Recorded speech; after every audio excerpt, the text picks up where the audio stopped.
Matthew 18:21. Sijaipata but inasema hivi. Inasema Petro alimwendea Yesu. Petro alimwendea Yesu. Wewe Bwana asifiwe. Petro alimwendea Yesu. Akamuuliza, nitasamehe ndugu yangu mara ngapi kama amenikosea? Yesu akamwambia 70 mara 7. 70 mara 7. Unasikia? Sasa mimi nashindwa katika nchi yetu. Ule mtu ambaye tulikuwa tunaita mlevi, mvutaji wa bangi, Uhuru, alivumilia deputy president msumbufu miaka 10 yote. Huyo ni mlevi. Lakini mtu anabeba Biblia.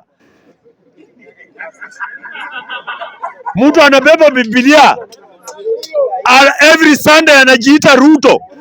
President Mkristo. Hawezi vumilia deputy wake Mkristo miaka 2 peke yake. Hiyo ndio ukora ambao uko katika makanisa Kenya hii. That is why mimi huwa najiassociate sana na walevi kuliko watu wanaenda kanisani. Walevi ni watu wa ukweli. Na ukiona mtu anabeba Biblia akienda nayo kanisani, kila mara Biblia kubwa hapa, anatoka State House anaingia milimani, huyo mtu ni mjanja. Huyo mtu ni mwongo. Kwa sababu kama Biblia inasema na wewe unaamini Biblia na inasema samehea mtu akiomba msamaha, hata huko kwetu Western tunaamini ukipiga mtu ngumi akianguka chini unawachana naye, umfuate umkanyage. You don't follow that person kumkanyaga. So mimi nasema kwa kumaliza point yangu ya mwisho kabisa, these two individuals, Dr. William Samoei Ruto and Rigathi Gachagua, were never fit to be deputy and deputy president. They are the worst mistake that happened in our country. Lakini hii mistake inaitwa Gachagua, hii makosa inaitwa Gachagua ni makosa ndogo. Sasa makosa kubwa ni ile imebaki. Makosa kubwa ni Dr. William Samoei Ruto. Na inafaa mikakati ianze mara moja.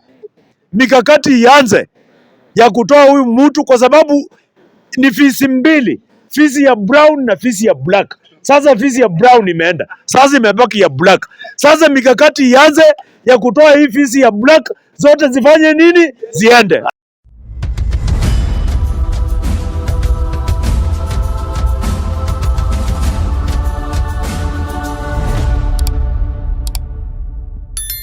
Future political realignment itakuwa namna gani?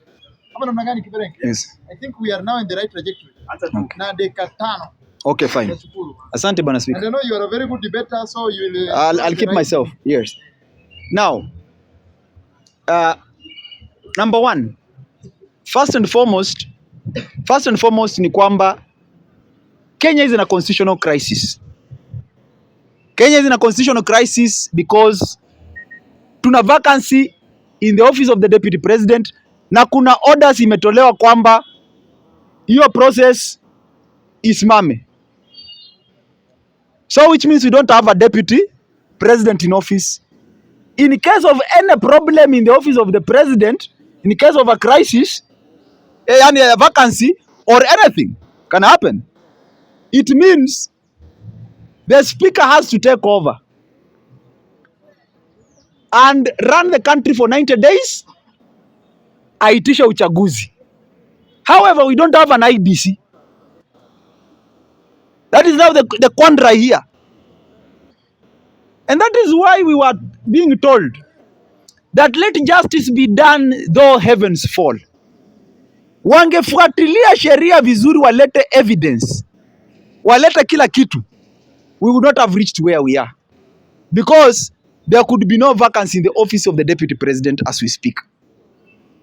Now that it is there, what is happening is that Mulima inaenda kujipanga upya.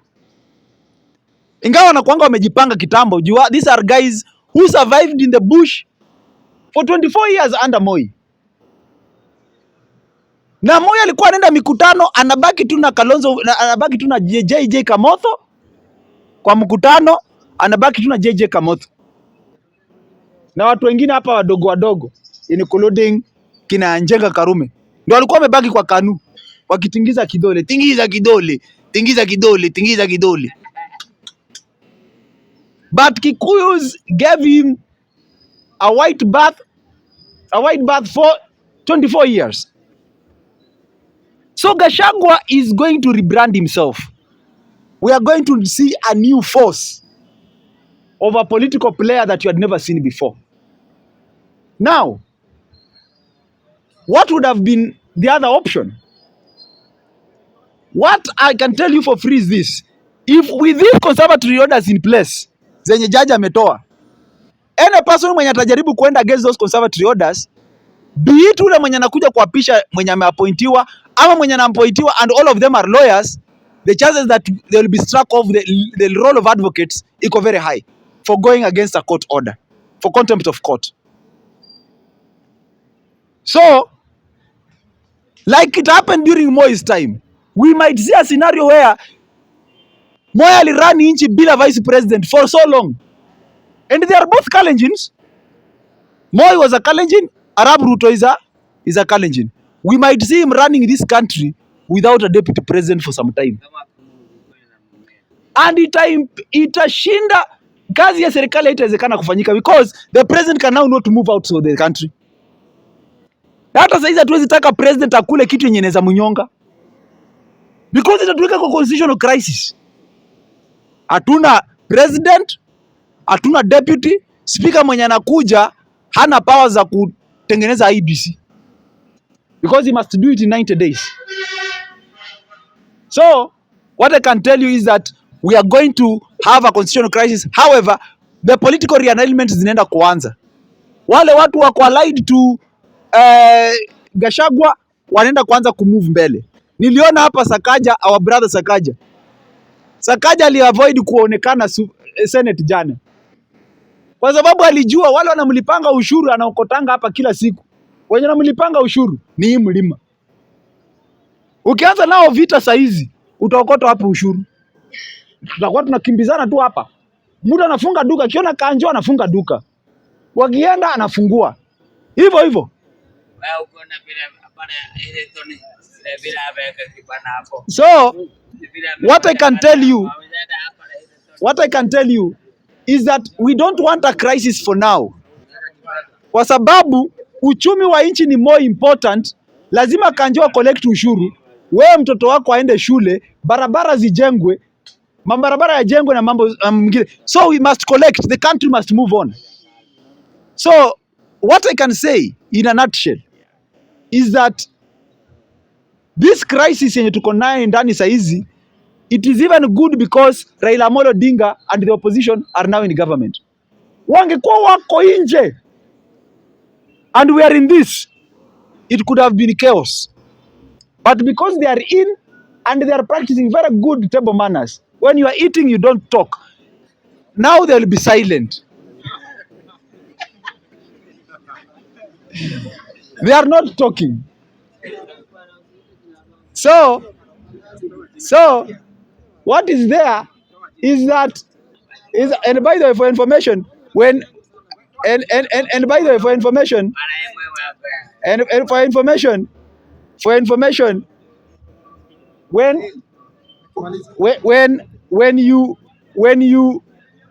when he's out and silent, people don't like it. Lazima tumchokore tusikie anasema nini. Hata tunamwambia ongea mambo ya ndani so that we see what he is thinking. Because a silent Raila is more dangerous than a talking one. So lazima tumchokore, ongea, sema kitu kidogo. Tujue anafikiria nini. Because he could overthrow your government.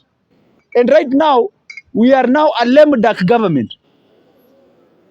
Ni kiti ya miguu tatu na mguu mmoja imevunjika. So, the issue of shareholding yenye Gachagua alikuwa anashtakiwa nayo.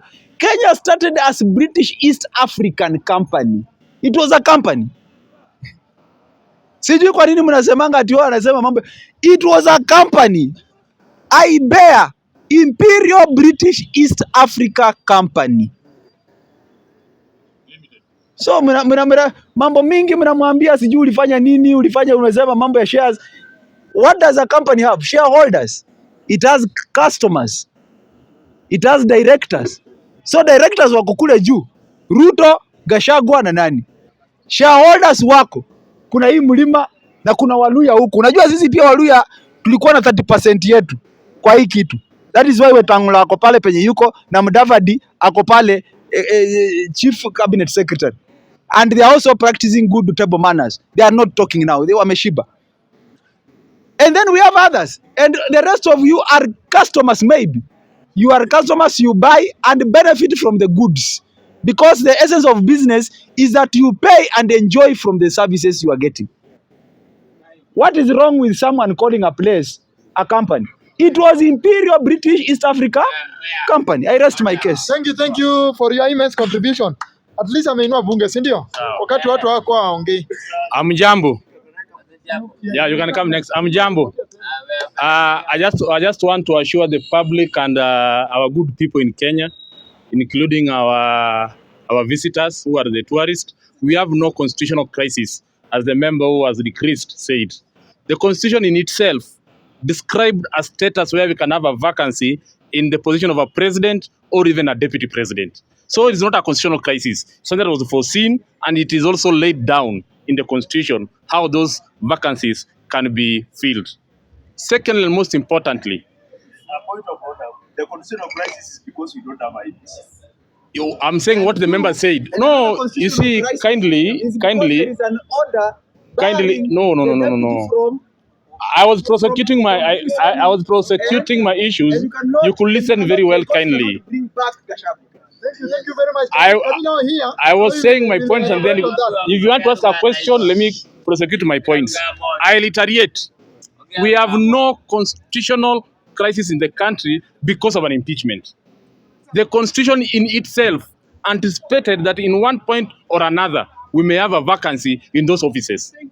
And it gave a timeline of up to 60 days of those offices on how they can be replaced. So as much as we can live with that, without a deputy president, even to 30 days a month or 45 days, it's not a constitutional crisis.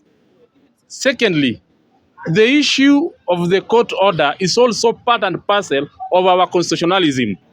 It's an avenue that the impeached person or the aggrieved person can go and seek justice.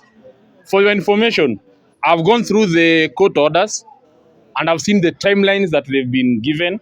I can confirm unto you today that at the moment the court orders were being given, it was already bypassed by time. And I can confirm unto you that we are going to swear in Abraham Kindiki Kithure tomorrow on Saturday. If you have an issue with that, it will be litigated in our courts. We have no problem. We've had a presidential election being nullified, and at that moment, you know, when you are going to run for the presidency, you are not a president. So whenever we nullified the presidential election, we didn't have a constitutional crisis. People went to another election and we elected a president then. What is happening is normal. I remember the deputy governor of Kisii, when he was impeached. Someone went to court, stopped the swearing in of the current deputy governor. It took its own course. Let us stretch our constitution. Let us stretch our constitution. The issue to do with the alignments, I've got no problem with alignments. Alignments, this is a game of politics, and it needs to change. If the alignments is changing in favor, and for your information, where Rigiji is in the legs of Waititu, in the legs of Sonko, they cannot run for a seat. And I can put unto you, in the last election, how useful was Waititu? How useful was Sonko in the last election? Rigiji could have resigned for him to be useful. Exactly. And that is it. Whether you like it, you don't, you're Sharia. At the moment, Rigiji is impeached. Whether we like it or we don't, he is impeached. And the implications of impeachment are spelled out in our constitution. Number two, if you read the constitution, impeachment, as it has been said time without number, is a political process. It's not it's not a judicial process. In a judicial process is where we'll question imambo ya shares, as you are putting it. We need to substantiate. But in the political process, you just convince two thugs. If they agree with you, that is it. That is it. So I rest my case, and I want to tell unto you that Rigiji is impeached. The political alignments, we will deal with them at the right time. But as of now, Rigiji ashaenda kubwa, and we are planning to come up with a motion of impeaching the president now. That is what we should be talking here. Not about a person who's gone. That one tushamalizana nayo. Now let us talk about the president. Thank you very much for your elaborative contribution. Yeah, very, very. Uh, uh,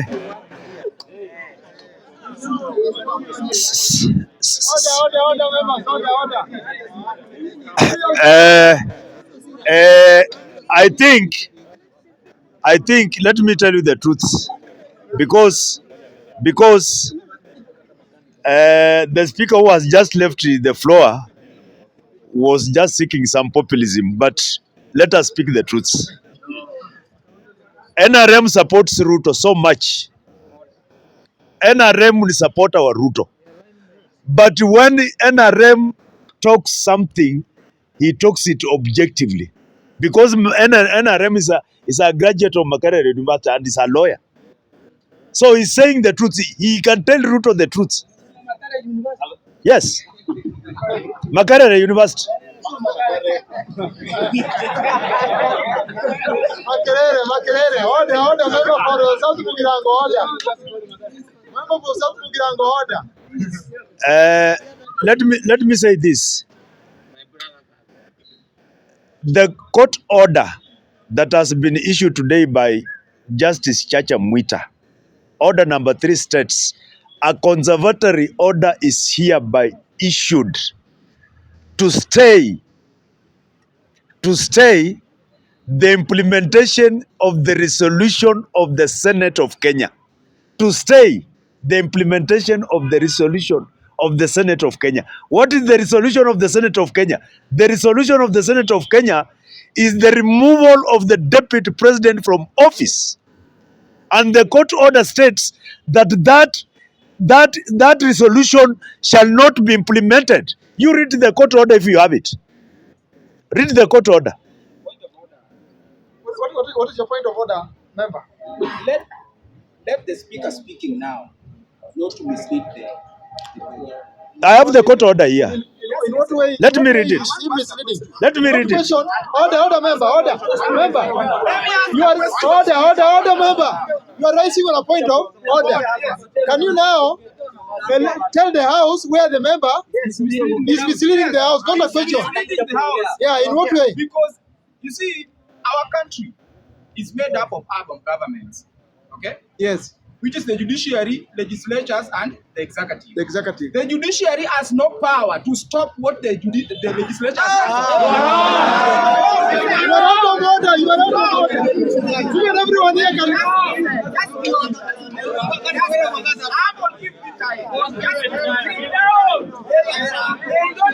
Okay, order. Can you listen to him? But you are out of order. They don't have time. They don't have power. But listen, they can. Gachagua has only right to receive justice from the courts against what the legislatures has already done. But the legislation, the executive can now proceed implementing what the legislatures has already done, because it comes from the legislation. What is the purpose of the order? You are wasting my time. My point is Yeah, your point. my point is this: that the member should stop cheating to the country. Thank you very much. Let's proceed. Because Order. Members, one thing I want you to do, be reading the Constitution. If you're the upper, even have the up here, so that you read. in fact, it is not him against me. It is him against the court order, not me. So let me read the court order. Yes, let me read it. Order number 3. That in the meantime, due to the issues raised in the petition and application and the urgency demonstrated, a conservatory order is hereby issued staying implementation of the resolution resolution by the Senate upholding the impeachment charges against the petition the deputy president, not even the former president. Judge anasema the deputy president Rigathi Gachagua. A point of information now on that. Yeah. Your point of information, sir. Yeah, and on the point of information of the process. The moment the Senate impeach you, what follows after? What follows is a gazettement, a communication to the National Assembly for other processes to follow. Now the question is, at the point that the orders were given, where was the process? Proceed. So what he's saying now is what they should go in court and argue so that they can be given fresh orders, not at Jibanji. Yes. Proceed, you are protected. If they are clever, my friend, me I'm beyond you, my brother. I cannot even argue with you. Your level is common, not me. Order, member. What my brother is saying is very true. But what they must do, this argument, you should take it to court so that they can be given fresh information. I'll give you time. Let the member proceed. There's one line you forgot. Wanasema including appointment of his replacement. Yes, stay order on that.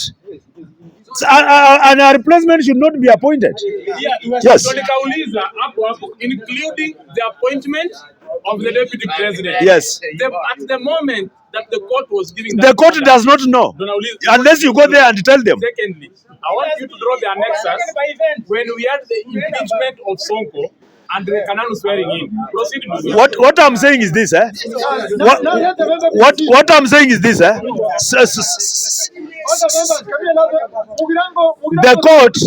court, while making these orders, has not received any information. The court does not work with assumptions. Court haifanyi kazi na assumptions. So what my brother is having here, he should rush to court. Let me go to court later And counter this. So what I'm saying is this, What I'm saying is that indeed we are having a very big constitutional crisis. NRM is very right. We are in a big constitutional crisis. And the crisis is this. A court order has effectively made the office of the deputy president completely vacant. A court order. The president cannot swear. Somebody says we shall proceed and swear. Will that court go against its own order? These orders are copied to the Chief Justice of Kenya. Will the Chief Justice and the registrar go at the State House to swear a deputy president against their own orders? They have 60 days. Against their own orders. 60 days. So the crisis that NRM is saying is this. In a crisis, NRM anasema ni hii. And somebody is pretending here there is no crisis. We are in a big constitutional crisis right now. If the president, God forbid, the president collapses today, Order, member.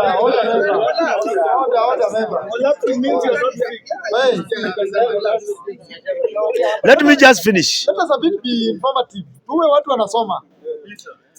Utapewa time, utabeba tu mkono speaker will recognize you and pay time. If the president collapses tonight and the office of the deputy president is vacant, that is a big crisis. The crisis is that the speaker will take over, as the constitution says, for 60 days. Do we have IBC? We don't have. That is the crisis. Hiyo ndio crisis sasa. And then Gachagua goes to the bush, and the other one, and Kithure Kindiki goes to the bush. The two of them. That is a big crisis. Yes. It is a big crisis. But let me tell you, the big winner in all this is Rigathi Gachagua. Even if Ruto proceeds, even if it were possible for him to proceed and swear in another deputy president against a court order, the beneficiary would be Rigathi Gachagua. Politically, it would be him. Politically. Because Rigathi Gachagua atatoka tu hapa Karen kwa hospitali, si ako hapo 72 hours. Atoke hapo, afike Githurai, asimame juu ya gari. Aseme sikoti iliamua. Sikoti ilisema ilikuwa ukora. Na wamekutana huko State House wamejiapisha. Na mahakama ilisema ilikuwa ukora. He benefits. And he benefits politically. And it is a benefit to him. First of all, atakuwa amekuwa cleared, anaweza simama tena.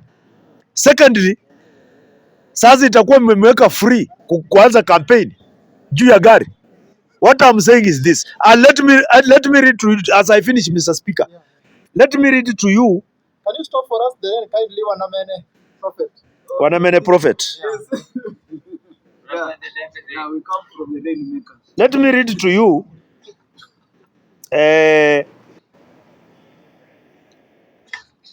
Matthew 18:1. Matthew 18:1. That is my contribution. Na speaker ameniallow hii dakika moja imebaki. You're allowed. Nimaliza na contribution yangu Let's listen to what the Bible says.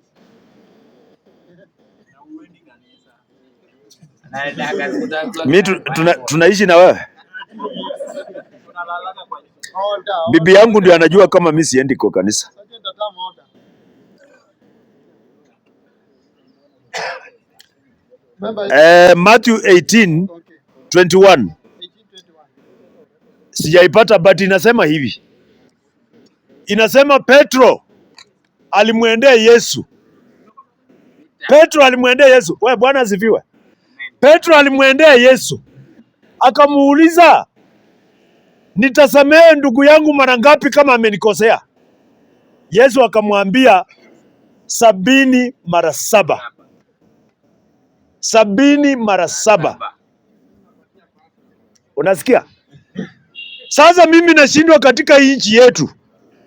Ule mtu ambaye tulikuwa tunaita mlevi, mvutaji wa bangi, Uhuru, alivumilia deputy president msumbufu miaka 10 yote. Huyo ni mlevi. Lakini mtu anabeba Biblia. Mtu anabeba Biblia. Every Sunday anajiita Ruto. President Mkristo. Hawezi vumilia deputy wake Mkristo miaka 2 peke yake. Hiyo ndio ukora ambao uko katika makanisa Kenya hii. That is why mimi huwa najiassociate sana na walevi kuliko watu wanaenda kanisani. Walevi ni watu wa ukweli. Na ukiona mtu anabeba Biblia akienda nayo kanisani, kila mara Biblia kubwa hapa, anatoka State House anaingia milimani, huyo mtu ni mjanja. Huyo mtu ni mwongo. Kwa sababu kama Biblia inasema na wewe unaamini Biblia na inasema samehea mtu akiomba msamaha, hata huko kwetu Western tunaamini ukipiga mtu ngumi akianguka chini unawachana naye, umfuate umkanyage. You don't follow that person kumkanyaga. So mimi nasema kwa kumaliza point yangu ya mwisho kabisa, these two individuals, Dr. William Samoei Ruto and Rigathi Gachagua, were never fit to be deputy and deputy president. They are the worst mistake that happened in our country. Lakini hii mistake inaitwa Gachagua, hii makosa inaitwa Gachagua ni makosa ndogo. Sasa makosa kubwa ni ile imebaki. Makosa kubwa ni Dr. William Samoei Ruto. Na inafaa mikakati ianze mara moja. Mikakati ianze ya kutoa huyu mtu, kwa sababu ni fisi mbili. Fisi ya brown na fisi ya black. Sasa fisi ya brown imeenda. Sasa imebaki ya black. Sasa mikakati ianze ya kutoa hii fisi ya black, zote zifanye nini? Ziende. Asanteni. Kiberenge. Sawa, karibu. Hoi. Mbona yeye alikosea? Order member. Yeye alikosea, Uhuru aliona ni dogo. But Gachagua ile amekosea ni kubwa. Yale mambo yanaendelea katika hii nchi ya leo. Let's protect the member also. Can you also listen? Yale mambo yanaendelea kwa Kenya sasa hii sisi wananchi tunafaa tujiulize tuko wapi. We go to the nitty-gritties of the constitution. Tunazungushana tukizungushana, but the question is, why is mwananchi wa kawaida as we are speaking? bado wanasafa tu, the joblessness, the hopelessness in the villages, the crops, the whatever. Juzi wameuziwa fertilizer ya mawe, simuliona? The biggest mistake William Ruto did was to lie in church. Unaona? Cause wenye walimfanya akakuwa president ni kule kujificha kanisani. Unaona? Ambapo ni hypocrisy of the highest order. Now what we can tell you ni kwamba Gachagua ameenda. According to him, maybe yeye ndiye alikuwa biggest problem. He was a hindrance towards his implementation of whatever he wants to do. But the question is, wajua sasa kila mtu anasoma Biblia, hata mimi nimeingia archives kidogo, nimetoa kitu hapa. Luke 12:16. The farm of a certain rich man produced a terrific crop. He talked to himself, what can I do? My barn isn't big enough for this harvest. Then he said, here is what I will do. I will tear down my barns and build bigger ones. Utasoma hapo ukiteremka. Ile kitu Ruto anafanya ni kitu ilifanywa na Moi. Na it's okay, ni student wake. But the question is whatever he is doing in alignment with what God wants for this country? Hiyo ndio swali mnafaa mjiulize. Unaona? Sasa basi Mungu alingoja huyo jamaa akapanua gara zake zote, the stores. Alafu wajua akamtokezea akamwambia, fool, tonight you die. Because as you are planning to harvest, I'm the giver of life, so I want to harvest you also. You see? Now, what I mean, see death. You think, be a critical thinker, my friend. Si lazima ikuwe kifo. What he is trying to do is to extend his kingdom. And the giver of the kingdom is there. So what we can say, ni tuvumiliane, tupendane kama ndugu, as we continue waiting for whatever God has in store for us. Na hiyo ni kitu hata hamtaamini. Unaona? As we are speaking, wale watu wanafuata Biblia, mnajua tunaishi kwa nyakati za mwisho. And Kenya will play a critical role in the fulfillment of prophecy in the world. Hiyo mnajua. The question is, with kila mtu ni kwamba, mbona mulima all the time? What's so important with the mulima? Do you ask yourself why it's so important? Mulima. Kuna the biggest mountain in Africa, Kilimanjaro, haitajwi. Kuna the biggest mountain in the world, haitajwi, Everest. Kuna hata Tichimikai, the Crying Stone, huko haitajwi. Why mulima? Na wapea homework. Enda mutafute, where is the Ark of Covenant today? Nimefungia hapo. Thank you very much. Then you come. Hata siongei sana. Don't go with one. Ni neno moja tu ama neno mbili. Neno la kwanza, Biblia inasema samea ndugu yako 70 mara 7. Gachagua sio ndugu ya Ruto. Ruto akona mandugu zake Sogoi. Ruto akona mandugu zake Sogoi. Mara ya pili, sheria sio lazima uende shule ndio ujue sana. Hata ukio mutata hajawahi enda masomo ya sheria, lakini mtu ameshinda kesi mingi kuliko Rengo. Kwa hivyo mimi nawaambia leo, mimi sijasoma sheria. Hawa wanakuja hapa na kizungu mingi eti wanajua sheria hawajui. Ile sheria najua and it is supreme ni hii today vile tuko hivi.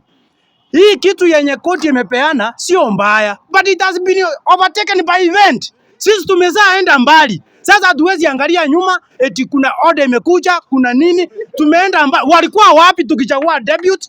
Walikuwa wapi tukimbiche Gachagua? Alikuwa wakuja kutoa order, sasa zile tumeenda mbali. Kwa hivyo msifikirie hii kitu taturudisha nyuma. Kenya inaendelea kuenda mbali. Na mwenye anauliza eti yote inafanyika mwananchi ako wapi? Mwananchi kaeni vile ulivyo.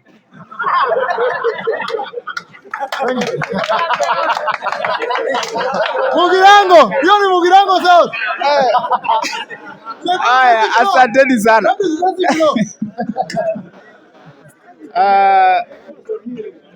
My fellow bunge members, Order. in my opinion, I'm just speaking on my opinion. I think impeachment of Gachagua is a done deal. Okay?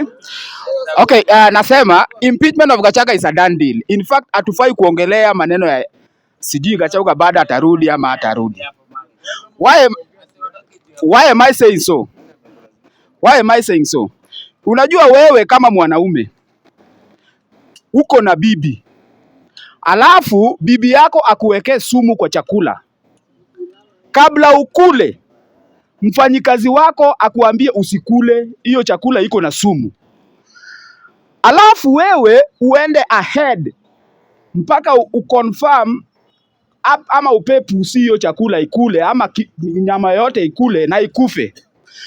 Let me ask you gentlemen, unaweza kuwa na huyu mwanamke tena at peace? Si ni ngumu? So I know Kiberenge is at on salary, so najua anakuwa aditakangi, lakini nilimwambia Gachagua anaenda na ameenda. Walinifukuza hapa lakini niliwaambia. So my point is this. Usidanganywe na kizungu nyingi hapa hivi.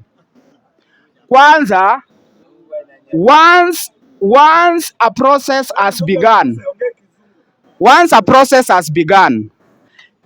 you will only stop it when you are outside. Already Gachagua is out, somebody must be in because there is no space in power. Thank you so much. Thank you very much.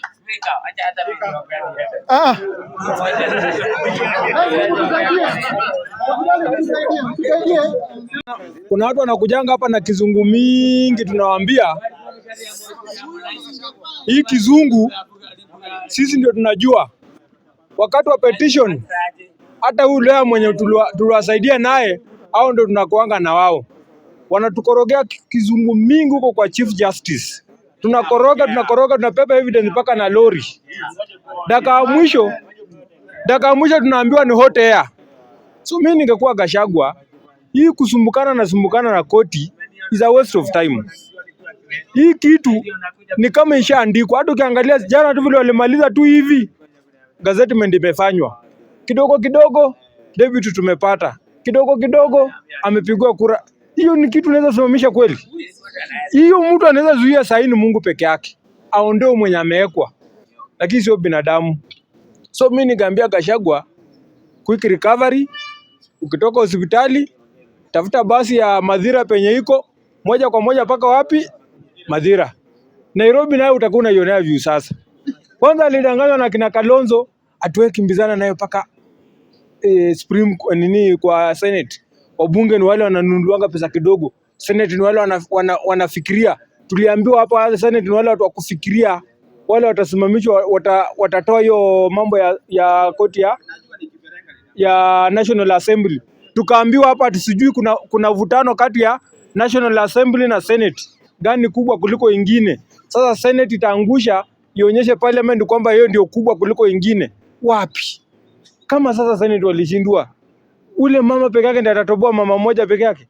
Pale kuna Wanjala, kuna Omondi, kuna ule Mkale, kuna Uria kwa hapo, tayari wanne washafika. Umebaki na watu wangapi? Gachagua sometimes anafaa kuwa serious. Hii maisha sometimes unakuwa serious. Unakuwa tu serious na life. Kotini hawezi penya. Kwanza tayari watu wanne peke yao au hata hawezi wa bribe. Wanjala niko sure Wetangula atamkorogea tu tap. Ule Omondi Raila anapiga tu simu. Ule Oria Duala anaongea tu na yeye. Alafu huyo mwingine ni obvious. Huyo hata hapigiwi simu.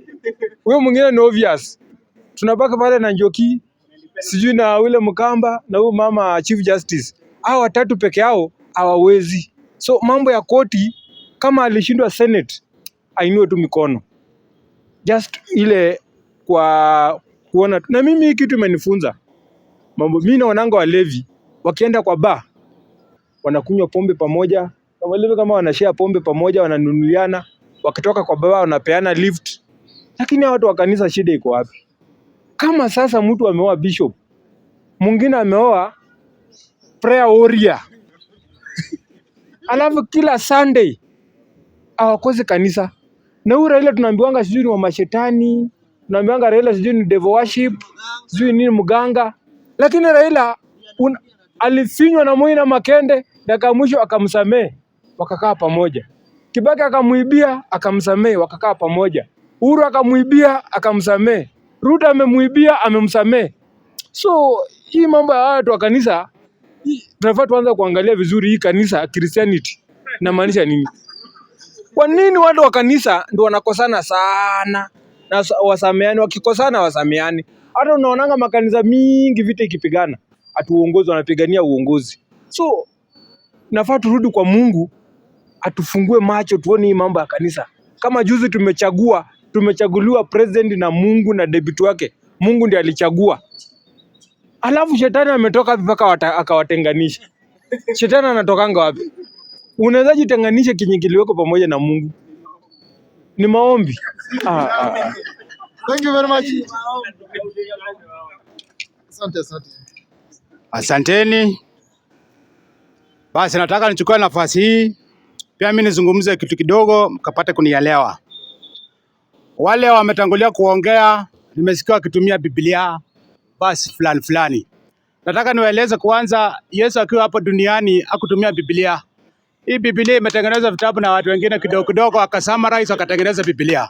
Kwa hivyo ukitaka mambo ya Mungu ende usome vitabu kama ile ya Enoch, ya Musa, Taurati, lakini mambo ya Biblia sahau. Walikoroga waochika akili yenu hii. Tunasoma basi na kufunga.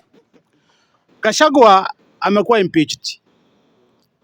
Na hatuwezi sema ati imeisha mpaka wacha tuongoje hapo mbele kidogo tuone kama kunaweza kuwa na kamoshi kidogo ifanyika hivyo.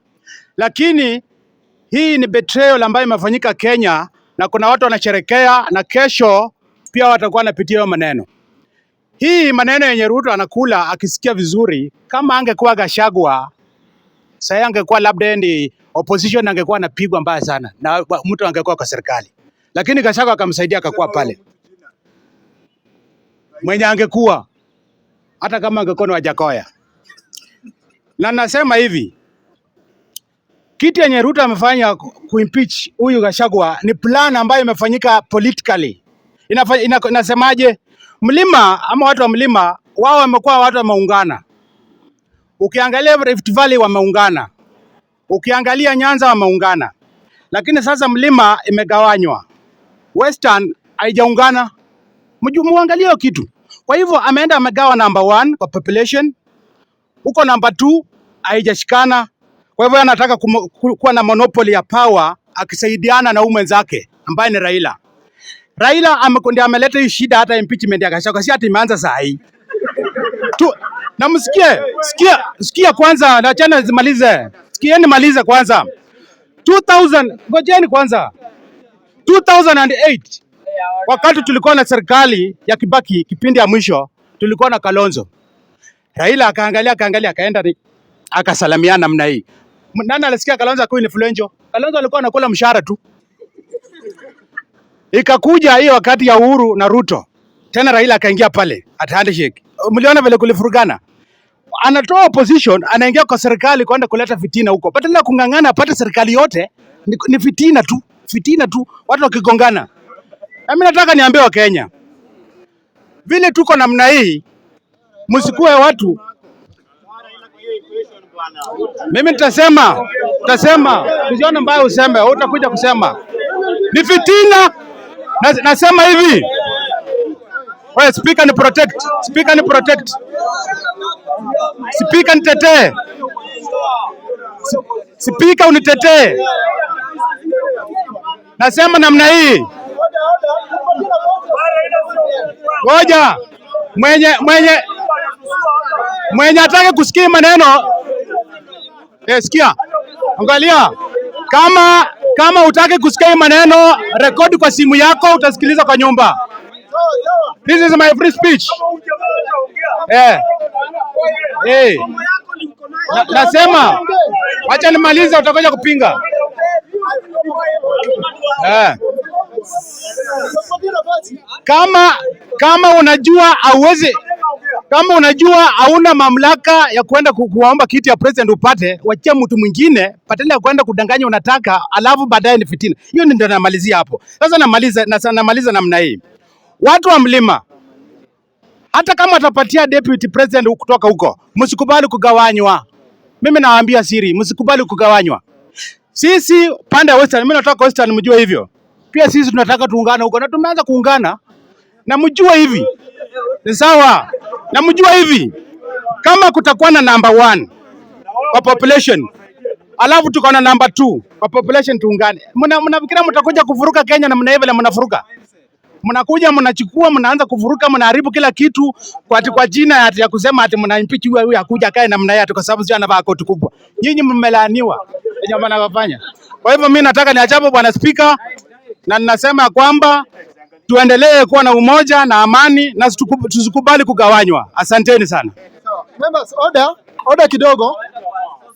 Members, order senior, irrespective of our political affiliation, ethnic background, tukubali. Yuyu anasema nini? Adui anasema nini? Wewe ukuje uribat, si kuheckle. Ama namna gani? Sisi wote ni wa Kenya, tusikie mtu anasema namna gani, unakuja na ribat. Naomba ndugu hapa inafaa iende hivi. Lakini mambo ya kuheckle hatutaelewana ama namna gani? Kiberenge, I'll give you time. I'll give you time, Kiberenge. Kiberenge, I'll give you time. Okay, members. Proceed. Angalia camera. Don't fear camera. You are protected. Don't be shy. You know, he really talk. Aya, sasa mimi naitwa Mike Okumu. Huyo memba anasema ati Raila ndio shida hapa Kenya. Raila ndiye amefanya Gachagua akakuwa impeached. Hizo ni ukora baba, ni porojo. Raila yuko kwa government na hata haikuwa kwa government.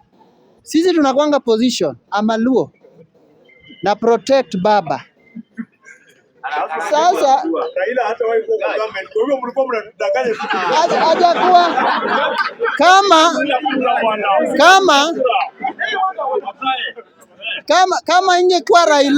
kama ingekuwa Raila member sahi. Kama ingekuwa Raila sahi. Huyo Raila Amolo Odinga, the kingpin of Wajaluo. Hata Ruto mwenyewe angekuwa kwa kiti. Hata wenyewe, hata ungeongea kuhusu huyo Ruto vibaya sahi hapa.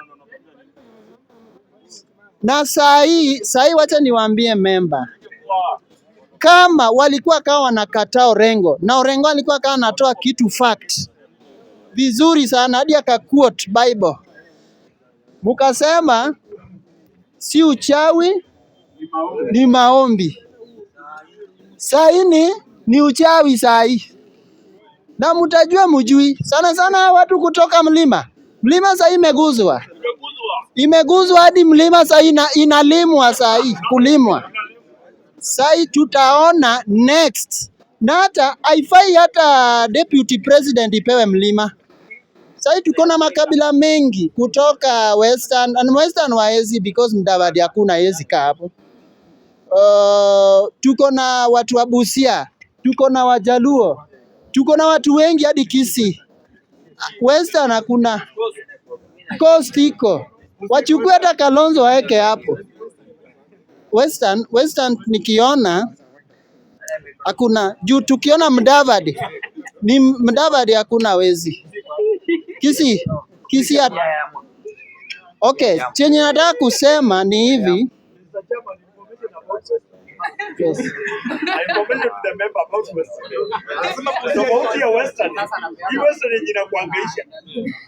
For example, ukinunua Kalonzo unapata Wakamba wote for free. Yes. Ukinunua Raila unapata Wajoro wote for free. Yes. Lakini Western hakuna mtu unanunua upate Waluhya wote for free. Yes. Hiyo ni Salasia si alisema no.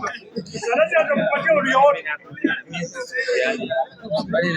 Sasa hii kitu watu wa ODM wayuko ndani pia, mjue hivyo, wayuko ndani. Next, hii support ya Mlima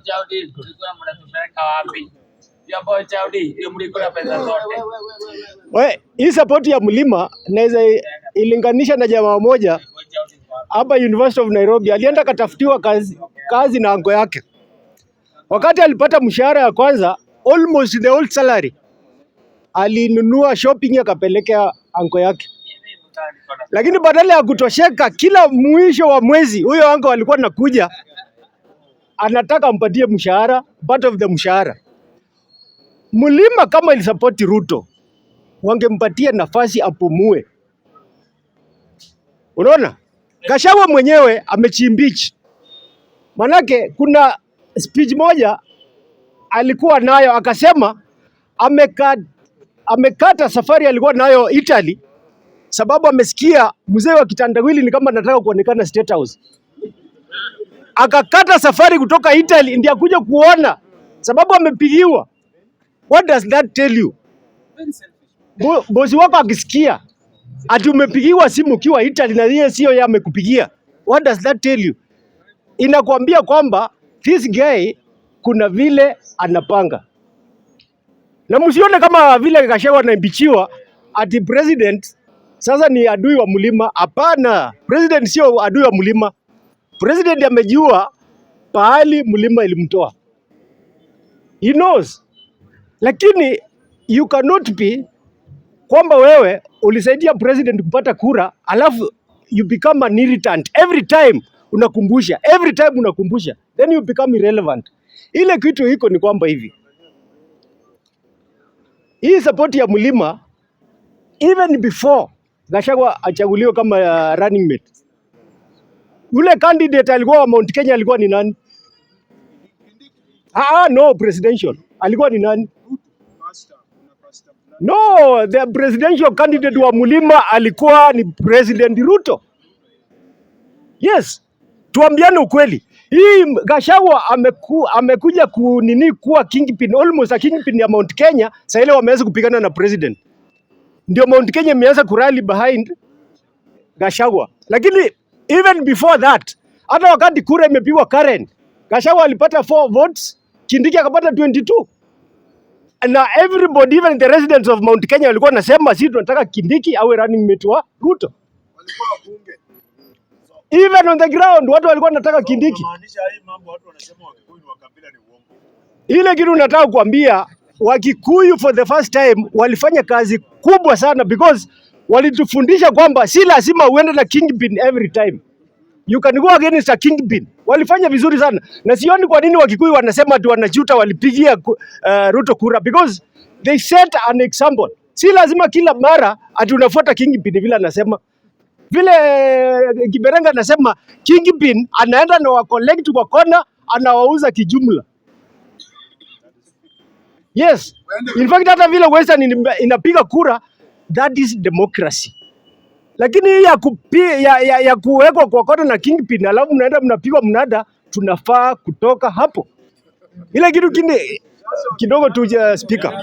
Kiongelea impeachment. Sasa tukuje kwa impeachment. Ndugu zangu wasema mnasikia. Let's come to impeachment.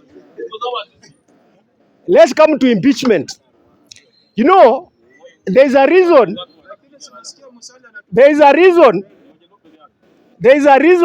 why a judge is called a judge. Na ndio sababu unasikia unaambiwa you judge the situation. Unaitwa judge sio sababu ya sheria. Unaitwa judge because vile wanasema the law is static. The law inaweza kata mbele, inaweza rudi nyuma. There is the letter of the law and there is the spirit of the law. That's why a judge amepatiwa leeway ya kuinterpret the law according to circumstances.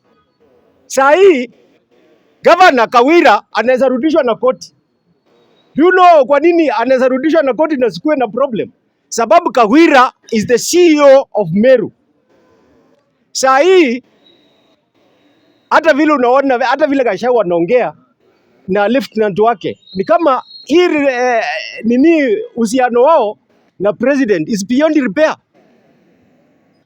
This is beyond repair. So unaona? So hata jaji akisema leo hii tunataka kurudisha Gachagua kwa kiti yake, how is he going to work with the president? Because the deputy president is supposed to be the principal assistant to the boss. How are you going to work with the boss if the boss cannot, if you cannot see eye to eye? How are you going to work with the boss? Yeah. Tukuje sasa kwa Uhuru na Ruto. Ruto alijua kwamba if I start fighting the president in the first term, mimi yangu yameisha. And that's why wakati alifunja URP walimwambia wewe ni mjinga. Akawaambia, my friends, mnataka nianze kupigana na huyu mungwana saa hii? Nikianza kupigana na yeye hakuna mahali nitaenda. And he was clever. Hakuna mahali angeenda. The first term kama Ruto angeanza kupigana na Uhuru, Uhuru angeita Raila na Kalonzo alafu Ruto nyumbani. Saa hii Ruto angekuwa president. But Gachagua started too early. Because unakumbuka wakati Kenyatta, JM Kariuki wakati alikufa. Kuna jamaa bodyguard wa Kenyatta alikuwa anaitwa Tungu. Alikuwa implicated. Alafu Kenyatta akaita mtu akamwambia, kwani kama mmeweka jina ya Tungu hapo, si ni kama mmeniweka? Jina ya Tungu ikatolewa. So kama umesema Faruku Kibeti ni karani ya president na ndiye anakusumbua, literally what you are telling the president ni kwamba wewe unanisumbua. So deputy president Gachagua kama angekuwa mwerevu, angenyenyekea. Moso wakati alichaguliwa against all odds, angenyenyekea. So that vile alinyenyekea, kama angeanza the second term, my friend, kama unaona saa hii anasumbua kidogo ni first term, kama angeanza the second term, angekuwa very little. Because when the president is retiring, everybody, even the system, starts withdrawing from the president pole pole, because wanajua when you are going home, you are slowly becoming irrelevant. Sijui kama mnajua hii kitu. When you are retiring, you are slowly becoming irrelevant. That's why unaona Moi alikuwa irrelevant, Kalonzo na kina Saitoti na kina Olentimama walimtoroka because he was becoming irrelevant. Wakati Uhuru was retiring in the second term, he had started becoming irrelevant. Kina Kimani Ichung'wah, kina Ndindi Nyoro wakaanza kumtoka pole pole. Unaona? So Gachagua started too early. Bila amekuwa impeached is because of his own mistakes, because he was abrasive. He was oppressive. Lakini for the moment, the president is still with the Mount Kenya. Wakati ameenda China, amekuja na 40 billion, it's coming. 17 billion of the infrastructure inaenda Mount Kenya. So president hajakataa Mount Kenya. Ule mtu amekataa ni Gachagua. That's all. Ule mtu amekataa ni Gachagua. But the president is with the Mount Kenya. You can take it to the bank. Thank you very much. Thank you very much. Asante sana Bwana Spika. Mimi ile kitu nataka kusema ni hii kiti ya deputy president haitaki yule mwenye ako na support base regional. When you have a support base, you cannot survive in this seat. That is why Ruto could have made a very big mistake kama angechagua Wanga. Ruto could have made a very big mistake kama angechagua Kang'ata. Je, watu wa Nyanza wangesema ukiguza Wanga, just imagine, ukiguza Kang'ata. So hii kiti inataka flower girl kama Kindiki. Hii kiti haitaki whoever has support base in politics. Ati wewe ni wa Nyanza, watu wa Nyanza wako nyuma yako, haitaki. That is why the best person for this thing was Musalia Mudavadi na Kindiki. Kindiki ana support base. Huyo ni flower girl, akiambiwa toa atatoa. Akiambiwa nyamaza atanyamaza. What I have learned today is that hii kiti inataka hata pasta. Hii kiti inataka kila mtu juu. Ukiwa wewe mwenye siasa kama Rigathi Gachagua, my friend, umepotea. Ukiangalia 203 when I was, I don't know, sijui nilikuwa miaka ngapi, Kibaki aliingia na Wamalwa. Wamalwa was very polite. Angalia, Wamalwa akakufa, hakutafuta mwenye ako prominent sana, akatafuta nani? Mudi Awori. Angalia hiyo system. Mudi Awori, Kibaki akaona huyu Mudi Awori hazi nipea kitu. Kibaki akasema wacha tuendelee hapo mbele, nione mwenye nitachukua. Angalia Mudi Awori, Wamalwa, Kalonzo Musyoka, these people had nothing in the ground when it comes to politics. They had nothing. Angalia ukikuja 2013, Uhuru was a flower girl, Ruto was the president. So hata kwa nyumba bibi akiwa anabweka sana, bwana pia anabweka sana, nyinyi hamwezi ishi pamoja. Lazima mtu anyenyekee. Uhuru alinyenyekea, Ruto alikuwa anabweka sana.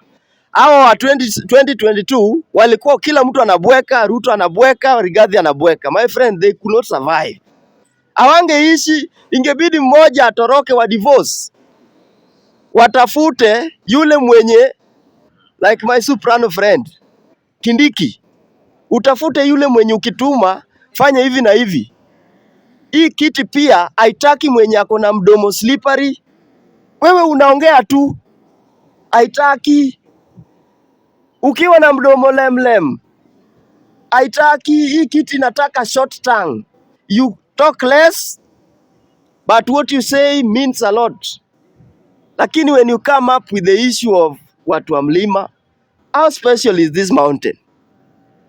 That every 8 CS plus 1 deputy and other CS, CDF, Inspector General, how special is this mlima? Then we should deduct it in our map so that we can remain on Kenya. Thank you, Bwana Speaker. Isa. Or you're not ready. Kuja. Kuja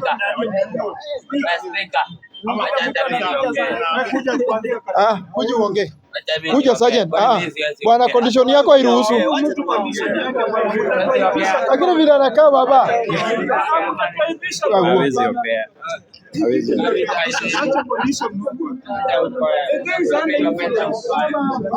Haya,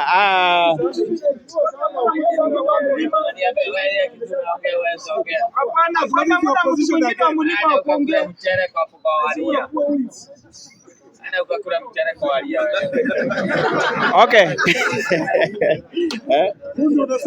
Asante sana wanabunge. We bro, tutulie kidogo. Bro, tutulie kidogo. Tujadiliane maneno alafu utaongea baadaye. Asante sana wanabunge. Mwenye amesimama mbele yenu anaitwa Omosh Waiwai. Vile mnajua mimi ni supporter wa Raila Odinga. Lakini hapo nyuma vile vitu zilikuwa zinaendelea haikuwa mzuri. Uwezi tuambia ati wewe umeweka mtego mahali. Wewe umeweka mtego mahali na mwenye umemwekea mtego alikuwa anacheza hapo wakati alikuwa mdogo. Kwani wewe uko na kichwa mbaya? Na hiyo ndio kwa sababu tunasemanga wenye wanachezaga na Raila na hawajajua hapo alikuwa anacheza wakati alikuwa mdogo, uko na kichwa mbaya. Na watu wote wenye wanachezana na yeye wanaendaga nyumbani. Na kama nasema uongo na mnaona na macho. So when you are in a politics, kuna watu wenye huwezi guza. Juu uwe mtu ako na experience kukushinda. Wewe ulianza tu kufanya kazi ya serikali juzi kitambo, ukakuja kwa politics MP moja, ukakuja deputy president, uko na kitu kadogo kwa mfuko yenye umenyang'anya brother yako, alafu unatuambia ati wewe umeweka mtego huko State House. Kwani wewe unajua hiyo State House kushinda Raila? Hamwezi tufanyia hivyo. Hata sisi tulinyamaza. wakati election iliisha, muliona vile huyu jamaa alitupiga sisi risasi huko pipeline. Muliona vile huyu jamaa alitupiga risasi huko bypass. Muliona vile watu wa Kisumu, hata mwenye alikuwa amekaa tu kwa nyumba anapigwa. Sasa huyu mwenye alikaa kwa nyumba alikuwa amefanya nini? My friend, Ruto alikuwa anapanda ndege na anaambia Gachagua deal na watu. Sasa Ruto alikuwa anataka nini ya Gachagua ifanye nini? Ishe. Baadaye after hiyo, kama tumeshamalizana na hiyo maandamano yetu, akatuma Gachagua, sasa rudi kwenyu mpigana na pombe. Gachagua iliisha ama hajaisha? Hiyo maneno yenye MPs walifanya ikifuatana na Senate ilikuwa mzuri sana kwangu, kulingana na power yenye Gachagua alikuwa nayo siku mbili tu. Yani wewe unakuwa na siku mbili power na unaua watu wengi kushinda hiyo siku mbili. Gachagua aenda apumzike bro. Tutaweka mtu mzuri hapo. Kwanza hapo atakangi mtu mwenye ako na kierere sana. Hata Ruto mwenye mnasema alikuwa anasumbua Uhuru, hakuanza kusumbua yeye immediately walikuwa elected. Si walikaa kidogo. Lakini hii ya Gachagua, kwani hii alirogwa? Huyu jamaa anafaa kwetu. Huyu jamaa anafaa akue tu dio tu mpaka akufe. Juu huyo ndio, hata dio siku hizi hakuna kwa constitution. Kwa hivyo ni mtu mwenye anafaa retire, aende afanye nini, lakini hizo makeses yenye alikuwa nayo lazima tuangalie saa hii. Asanteni wanabunge. Thank you very much. Thank you so much Mr. Chairman. I'm called James Joroge na mimi ndo mbunge wa Karatina. Mimi nataka kusema hivi. Rudia. Okay, thank you so much Mr. Chairman. I'm called James Joroge na mimi ndo mbunge wa Karatina. Na mimi nitafanya makosa kama defend Gachagua, mnisamee because ni wa kwetu. Nataka kusema hivi. Hii Kenya yetu at least sasa tumegrow. Because kitambo ni sijui shule yetu nilikuwa na makosa, lakini at least hii tumelearn. Kwanza ufai kukuwa na chuki na Kenya mwenzako. So long tuko kwa hii boundary, tukuange tu sober. Because hata hizi vitu ina happen saa hii ilikuwa ni makosa yetu. Because sisi tulipiga kura na hasira. Lakini nataka kuambia kitu moja mjue. Tushajua hii Kenya yetu kwa historia. Mwenye anapanga hii siasa ya Kenya na Raila Amolo Odinga, huyo mzee mnamuona. Because yule tuliona kama wakina Kalonzo, Eugene na Kioni wanadanganya Gachagua kwamba wakuguze watajua kumbe Mount Kenya iko na marafiki, na tuliona marafiki yao jana wako na marafiki kweli. Si Kalonzo alichocha huyu jamaa tusijali. Yes. Na walikuwa na Kalonzo, Eugene Wamalwa na Kioni. Wakamwambia Kalonzo nani Gachagua, msikuwa na wasiwasi. Utajua Mount Kenya iko na marafiki. Tuliona rafiki yao wa out of 256 MPs. Tulikuwa ngapi? 300 and what? Wali manage kupata 44. So 44 ndio rafiki yao combine. Hii alliance yao. Na muda si wadanganye. Buda, hii tension kumbe tushagundua mimi I'm not a Luo. Kumbe inatonga na Wajaluo. Buda wanasema jana ilikuwa na amani Kenya mzima, mpaka hata jana tulikuwa hapa tukachambua hii mambo. Baba, ingekuwa wanajaribu just behaving a way to suggest wanataka kuregister ODM. Ile tension tungekuwa nayo kutoka Friday last week. Yani ilikuwa tu wasema kuna these people wako na mpango ya kuimpeach baba ama kuregister ODM. Ile tension tungekuwa nayo. Buda, yenyewe kumbe Kenya, kumbe tushajua sisi wa Kikuyu sisi tunakonga tu na kierere kama tuko na kwa serikali, lakini tukiwachwa. Hata jana niliona tu kwa soko mpaka kwetu Karatina watu nauza tu. Buda, hata kama hapa Kenya tumekuwa na nyinyi Nairobi. Kama baba anatoka tu US anarudi tu, wangekubali tukua Jivanji. Kurudi tu anarudi tu, tujui narudi na nini. Si tunaambiwa ati Jivanji iko under maintenance na tu. Ama tunasema vitu zangu. So that's why tunasema Buda. Huyo mzee tunamdharau sisi wa Kenya, lakini bado wako na nguvu kiazi. Because I'm very sure huyu jamaa angeenda tu kwa baba 1 week ama 2 weeks angasaidiwa kidogo. Ile tu bora atuambie baba sijakuja bure, chai ndio hii. Angasaidiwa. Lakini unaenda mtu kama Kalonzo mwenyewe pia anataka usaidizi, anasaidiwa. Na Uhuru aliambia Ruto kitu moja siku moja. Uhuru aliambia Ruto, Buda, utajua the reason why inang'ang'ana huu mzee, nataka kuwa hapa karibu na mimi. Utajua uzito huu jamaa mzee. Huu mzee ni mzito. Na tukua nini baada atakupanga. Mnakumbuka tulikuwa hapa Kenya, anadanganya Kalonzo, Wetangula huyu is a lawyer na Mudavadi. Enda mzime simu yenu, nitapigana line na Nigeria. How is that possible na simu iko off? Mpaka anasema ya kweli utatupigia na uko mteja. So ndio tumemwambia kwamba hii dunia hata ukipewa chance ama wewe kukuwa na familia, ile siku bibi umekuwa na bibi na bibi amekwambia umeperform mzuri kwake, kuna kitu hapa inafichwa. Kuna kitu labda unaenda kuomba pesa ya saloon ama kuna Huni ndio Gachagua. Sasa mimi nitamsaidia aje sasa hivi? So that's why nasema hivi, my fellow Kenyans. Ishaumana sasa. So that's why nasema my fellow Kenyans. Ile kilikuwa inatendeka Kenya is a political hygiene. It was a political hygiene na lazima tukua na good manners. Ilikuwa kupewa chance kama vile vice president. Unajua inasumbuka watu hapa kwamba ukipewa deputy president unafikirianga unaweza kuwa president anytime. No, kazi yako ni kubalance the equation. Hapo hata sasa hivi kindiki bila meweka ni kubalance the equation, si ati nini. Because vile rafiki yangu pia amesema pale lazima ukuwa submissive. Yes, inakonga mingi kushinda no.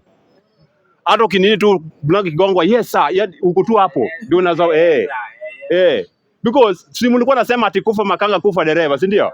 Si the same MP wako pale. So walete ya impeachment ya president tuone kama itafika tu hata kufikiria unaweza impeach president peke yake. Buda, kama baba hapa ndio ulikuwa tunangangana kuleta nini court orders nini zile vitu zetu usiku na lori kwa court. Alafu mimi nilikuwa naona bwana siji nyinyi kama sisi kama Wakikuyu wale walikuwa na support Raila Odinga tumeshakuwa na experience. 2007, 2013 tukagraduate, 2017 tukakuwa na masters, so tuko na PhD in stress management. Tumezoea. Hata sasa hivi tukikosana na Ruto tumezoea, it's normal to us. Nyinyi kidogo ndio naona kama mbunge analia. Sijaona hata niliona mbunge mmoja akilia. Ama kuna mtu alirusha tear gas pale. Alikuwa analia ama anakiongea ni kama analia. Unajua? Alikuwa analia. Ni imagine tu kuimpeach na mko na namba mko wa bunge. Buda, sisi kama iko ni sisi tunataka kuimpeach baba, hata parliament tungehamisha. Yes, tungehamisha. So basi wanaambia Kenyan, huu mzee ana apology. Tuliwapatia kama sisi support yake kutoka kitambo, tulipatia kijana kama bado ako chipukizi. Baba tuliwapatia kama bado ako chipukizi. Mmemtumia mnamrudisha bado kama ni mzee. Na bado unafanya nini? Hata huyu Ruto kuna siku Raila alimwambia, for you to rule this nation, utanitafuta. Akamwambia huko Kericho, wako wanajua huyu jamaa anasema nini. Baba is a third arm of government. Baba is a third arm, is a fourth, sasa ni third. Because yeye kitamsema ni kama sheria court ita nini tu ita adopt tu. Because akona rafiki yake a working constitution anaitwa James Orengo. Anabadilisha sheria mpaka unashindwa. That's why huyu jamaa alikuwa na nini jana alishikwa na kipindupindu. Because mwenye anakuwa anaenda kumuoji swali ni James Orengo. So mtu kama Orengo unajua angeconfuse mpaka useme wacha na ile matuse sijui whatever. So that's why nasema hivi. Jana nilikuwa naona before jana ruling watu walikuwa wameanza kusema kwamba kuna ati kitu sasa tumeona matuse sijui mara amelemewa. Kumbe walikuwa nafikiria that thing was not a legal battle, it was political. Yani kitu ya siasa daya moto ni moto. So si wabunge bado pako pale. Si Ruto bado ni president. So impeach basi muone. Ndio ulikuwa unajua tu that's alikuwa anasema sisi kama watu wa Mount Kenya kwamba tumeomba msamaha wa Kenya tunaletea president ule IGWs because Gachagua is a one-term MP. Bado uko na experience. Kitu kama hii ikihappen inafanywa aje? Ujui una mobilize nani? Unafanywa aje? So alafu pia akaanza kurevenge. Huu mzee ukishamwangusha kama baba kama vile ulimfanyia sasa chini, umfuate huko chini, mwache na huu mzee muembrace. Gachagua is the only politician ule hajaenda kwa baba huko. Angeenda kwa baba ambie baba pole tulifanya ile, baba angemsamee. Lakini hii angalia bali yako. Sasa angangana court order. Hiyo siku akikuja kwa hiyo court utasikia jaji atasema ni mgonjwa. Hiyo kesi itasikizwa 2042. Yes. Alafu pia hata ukienda huko, government has the monopoly kufanya nini? That's why nilikuwa nawaambia, you cannot think the same with the government. Sisi wa raia bila tutafikiria, hamwezi fikiria the same na government. Ni kama Wakristo. Mwezi fikiria hata ukiokoka the best in the world. Huwezi fikiria the same na Mungu, lazima. Vile unafikiria hivi, inakuwa hivi. Mkipiga hii kura, mkitaka huyu, serikali wanaona hayo. Angalia sasa hivi mnakaa kama yatima. Na baba aliambia, hebu niwekeni mpateni kura kila every month mtakuwa mnachukua 6000. Angalia mali tatu huko. Mnabeba tu mke ya punda hapa. Is my friend. So, namaliza nikisema hivi, hata sisi hatukuwa tumependa president, but because nataka tumlabda ndio tushika dabu pamoja, wacha tu support hii president ndio tukua, yes. Because nyinyi ndio mlikuwa mnatambia ni mzuu. Yes, so hata sisi pia, because you are our brothers, kama sisi Wakikuyu you are our brothers, wacha tu hata sisi tukua kwa hiyo mzuri, au sitoroke buda, nini Kenya yetu yote. Hata sisi pia tuna loan dikichukua sisi ndio garanta. Yes, wako sawa. So, Wakenya tukani pole pole, tupatie His Excellency William Samoei Ruto time, atuongoze mzuri, mambo iko sawa. Ili walikuwa wanasema usiguze mlima, iliguzwa, usikuwe na wasiwasi. Mlima bado iko, mlima ni mi. Yes. So, wenyi muombe Mkenya msamaha. Mkiomba Mkenya msamaha, tutafanya kazi mzuri, lakini for now tuombeni sisi kama Wakenya, president akuwa na more time, hata kama if possible president abadilishe katiba, because mimi nilikuwa namsumbua tushaiona, abadilishe katiba kama tunaweza endelea like maybe one time ikuwa 10 years hivyo hivyo ndio itakuwa, because atarekebisha vitu mingi. Thank you so much. Thank you very much. SG Isa. Thank you. Huyu jamaa umempea time, mimi ananiambia ni kweli. Bana. Bunge power. Hizi vitu zinaongea. Bunge power. Bunge power. Wananchi power. Mweke uzito kiasi. Hapana, relax bana. Usinipange. Sasa kuna inferiority complex natembea hapa. Kwa wapi huyo jamaa? Mtu anatuambia aje sisi wa Afrika hatutaelewa rada. Kutuambia hapa Wahindi wana run everything na wazungu ni kututusi sisi wote. Kwa hiyo sisi wote wenye tuko hapa ni watu wajinga sana. Hapana. My friend. Hapana, sikia nikuelewe. Sikia nikueleze.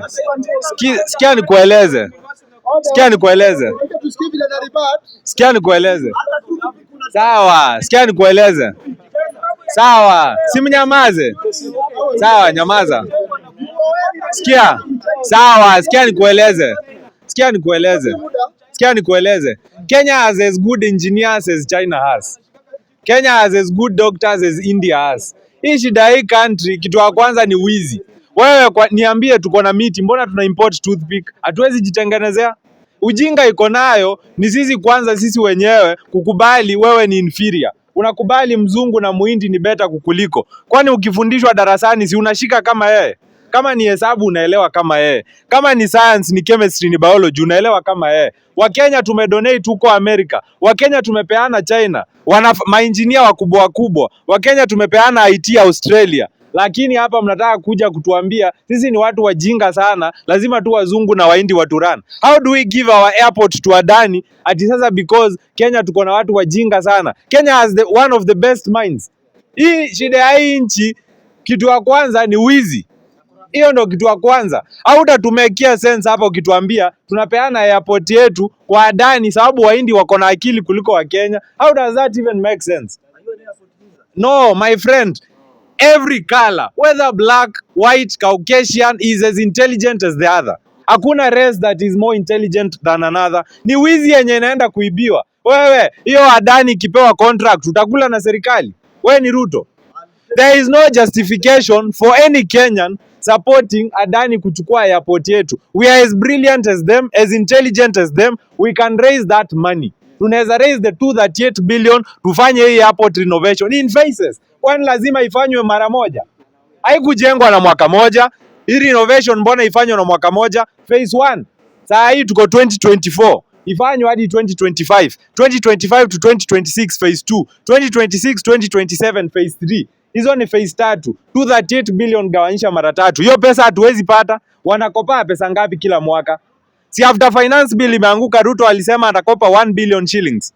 Sababu finance bill ilikuwa iraise around 1 billion shillings. Kama tunaweza kopa 1 billion shillings, sababu finance bill 1 trillion. Sababu finance bill ilianguka. Hatuwezi kopa 238 billion to renovate hii airport. Tusibebe ujinga bana. They want to steal our money. Hiyo pesa wanaenda kupeana huko. Unaweza leta information. Information. Kuna vile wanasema why A students are employed by C students.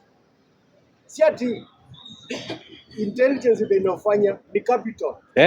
Capital ndio inafanya mtu wa A grade anafanyia mtu wa C, because huyu jamaa wa C akona capital. Hao adani si ati wako more intelligent Kenyans, but they have the capital.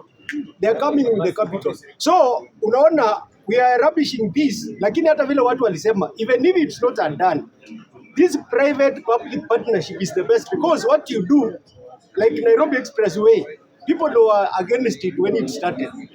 But you know, in this it's a win-win situation, because you get the infrastructure, you don't use the money, the private partners come, they inject their money, and then you get the infrastructure. What we should do now is to look at the deal.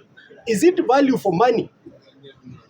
We should concentrate on that. Is it value for money? But now, inviting private investors is not a bad thing, because they give you the infrastructure, they run it, at the end of the day, they hand it over to you. It's a win-win situation. The other day, acha nimkumbushe. The other day, I listed more than 5 companies. Yes? There's a brief reminder here. Yeah. So, what I want to say is that some people are very grossly misinformed. Now, the thesis of the original idea are public-private partnerships. Governments usually collaborate with private companies because governments do not have the capacity to develop innovative ideas for constructing anything. For example, my learned friend here was disparaging the Adani takeover for reasons that I also understand. However, even the Chinese, the British, the UK government, just recently, they subcontracted the Chinese government to construct a nuclear power plant in the UK. And that is China, that we are told to believe that it is an evil entity, right? It is because it is for the simple reason that if the government lacks the capacity to build such an infrastructure, they can subcontract a local organization, and if a local organization lacks that capacity, they can look for a global institution to do that. Aya, wacha nikujibu. Wait for me. Let me finish. Oh, okay. Let him answer me before I can continue. Okay, sir. I'll give you time. Thank you for understanding. This is it. We do not have a capacity problem. We have the money. If you seal all the loopholes, we are losing 2 billion shillings by Uru's confession. If the president confessed that. No, wacha nikujibu. You are getting it wrong. I was not talking about the financial capacity. I was talking about the technological capacity. Absolutely. If you lack the technological capacity, then you subcontract whoever has the technological capacity, whether a local or a foreign firm, right? Let me answer you both of them. Wait. Okay, answer me. Even financial. Let's start with the financial. Let's start with the financial capability. We have the financial capability. That I will tell you for free. Jimmy Wanjigi wanted to renovate that airport. Mbona wajampea hiyo airport? The African Development Bank wanted to renovate that airport. They did not give that tender to the African Development Bank. It is a cartel, a cabal of thieves who have agreed with Adani on how they are going to pilfer. It is a conduit to steal money from the public. That I will tell you for free. member. Si wewe uende umpeleke kotini if you think he has stolen. He said he has the money to do the airport. Where he got the money is none of my business. He has the money. Jimmy Wanjigi wanted to do the airport renovation. He has the money. He has the money. The African Development Bank has the money. The Chinese have the money. But they don't want them. They want people they can negotiate on how to steal the 238 billion. That is, You want those leaders to steal from us, then they take the contract from another. you take Jimmy Wanjigi to court if he has stolen any public resources. It is as simple as that. It is as simple as that. Let me just say something. Let me just say something. You are the same person saying those people are thieves. You are the same person who is supporting thieves to take the con. Sure. I did not say Jimmy Wanjigi is a thief. Yeah. And I am not his mouthpiece.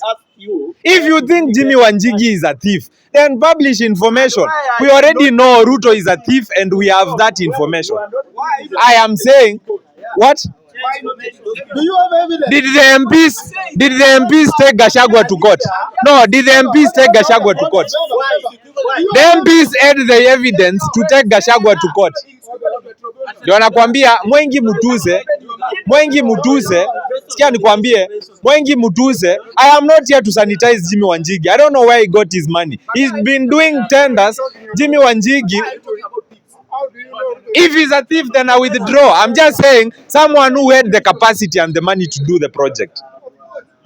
The African Development Bank had the capacity to do the project, both technological capacity and financial capacity. And they do not want to contract with the African Development Bank because possibly they do not have, you will have your time. You will have your time. You will have your time. No, you will have your time. The member will not. He cannot. You are a speaker and you are next. You will talk about the technological capacity. My point is clear. We have the capacity. We have the capacity. You will explain that because it seems it is your expertise. You will explain that. I am saying very simply, we have the technological capacity and the financial capacity to upgrade this airport. And we can hire those Indians to work for us. When you have money, you can hire experts to work for us. We can buy whatever we want to. And I am saying when you have money, you can get that. And I am saying there are companies who have been doing airports and ports around the world who are not as corrupt as Adani is. Adani has been convicted and allegations are rampant of money laundering, forgeries of securities, and that is the company you want us to contract to. China Road and Bridge yenye imefanya Nairobi Expressway, walikuwa na scandal gani? As Kenyans, we cannot be blind to these things. If they are thieves, they are thieves, and a thief is doing a deal with another thief, and we will not close our eyes to that. Do you know? Information. There is information there. I wanted to inform the member on the. Can you be louder? Before you continue, there was a just fundamental question that I was trying to raise. You will raise it. You'll raise it. I'll give you time. I want him to go back to the financial year 2022-2023. There was some money that was set aside for renovation of JKA. If you remember very well, we have been having an issue of the ceiling, the leakages. Yeah. And if you go through the money that was set aside for a small just renovation on that name, it was a money that even for him to substantiate he can't. In the financial year 2023 to 2024, we had an issue about the power, the backup, the generator backup. Yeah. Every time JKA, the Nini was going off. What is it? The blackout. We were experiencing a lot of blackout. Again, the government set aside a huge money. Yeah, a backup generator again. And about the backup generator scandal, the person who was involved in that scandal, it was Jimmy Wanjigi. So I just wanted to inform you. Thank you very much for your informative. Kindly, in 2 minutes, can you try to if Jimmy, If the public say Jimmy Wanjigi is a thief, then he is a thief. Yes. We have closed that. Now, can I respond? Can I give him a rejoinder, Mr. Speaker? There's something that I was trying to raise. I wanted him to answer me with a well-labeled diagram. How ADB has that technological capacity? Because African Development Bank is a banking institution. It deals in financial issues. Now we are talking about other technological issues and a different sector of the economy, such as wait, let me finish. I want him to answer me. I want him to explain how the African Development Bank, which only restricts itself to financial services, can have the capacity to provide technological services to upgrade and maintain that airport, because it doesn't lack that history after all. Whatsoever, it doesn't have that history. Explain to me, and don't.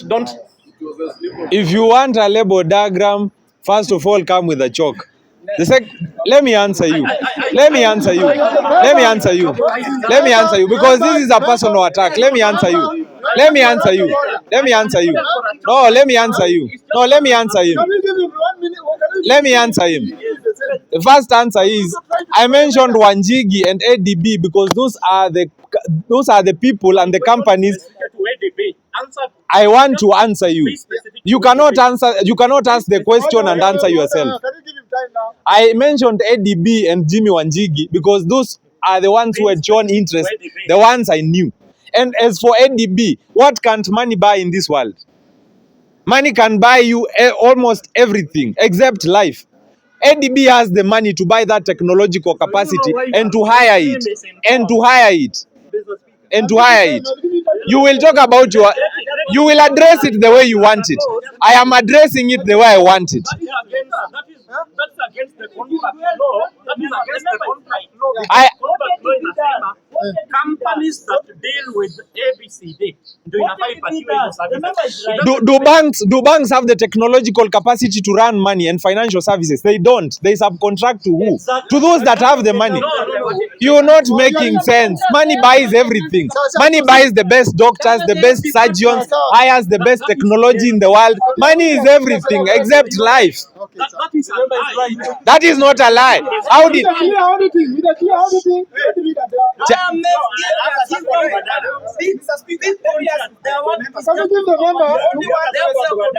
to ask you a question. We were talking about that. Do the government go to a bank, go to another country to borrow liquid money or carry money to the economy, or what do they do? The African Development Bank applied for that tender? They knew how they will upgrade that airport. That is not your business. They have their own contractors. The African Development Bank has been funding countries to do development. The African Development Bank has been loaning countries to do development.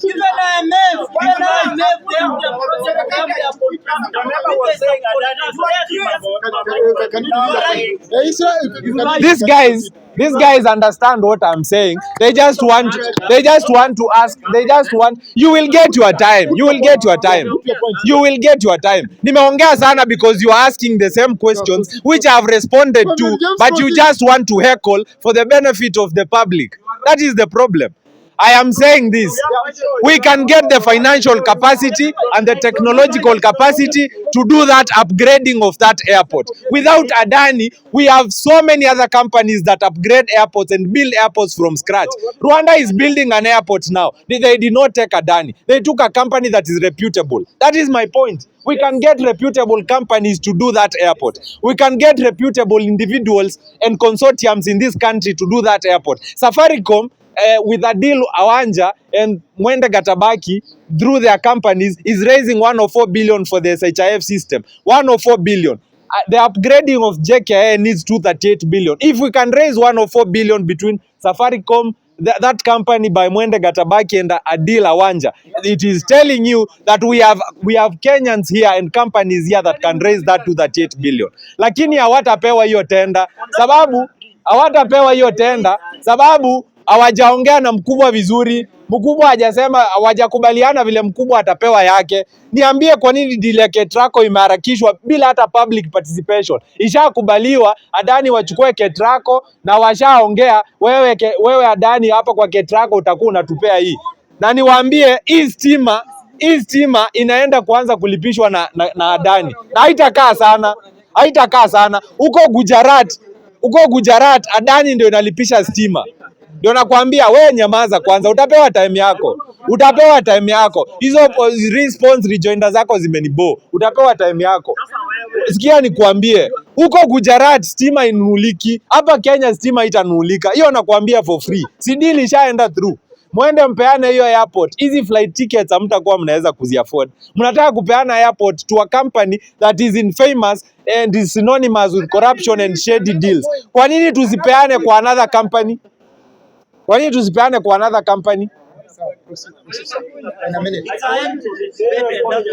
you allow him to put his punchline? Hapa, Can you give the member my final remarks. his final remark? His final remark. My final remarks. You will get your time. My final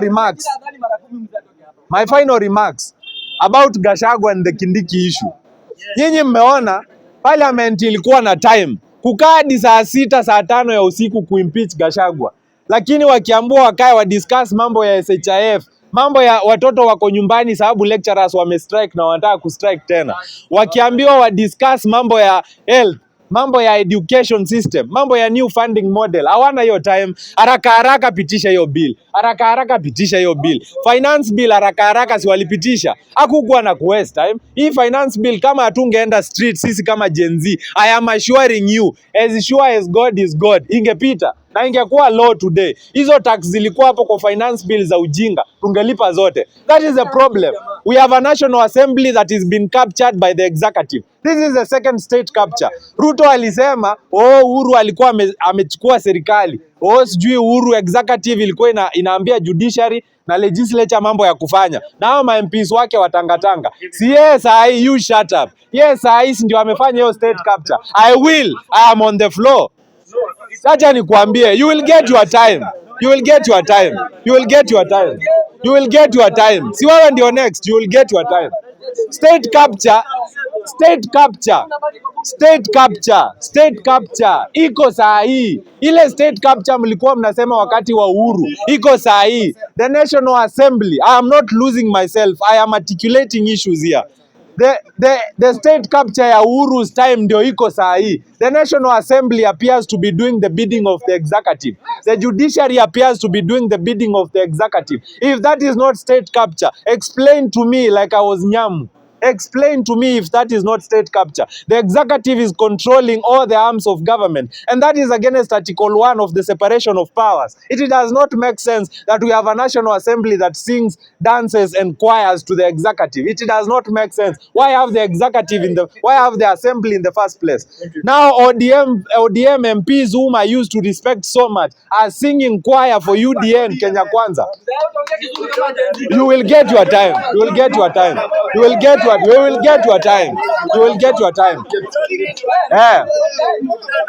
Hii mambo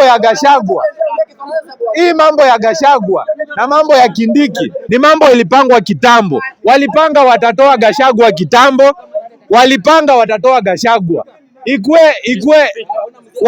watatoa Gachagua. Hiyo nao nakwambia ilikuwa imepangwa. You cannot impeach someone in the middle of the night akiwa hospitali, alafu umeswear in mwingine, umenominate mwingine, the next morning ushamfanya deputy president. Wewe hata kama ni Mkenya umekaa tu hapo ushago. Uone hiyo ni kubebwa? Mna impeach mtu in the middle of the night, asubuhi mshaeka mwingine. Lakini tukitaka vitu important muongelee kwa hii parliament, hiyo time hamuna.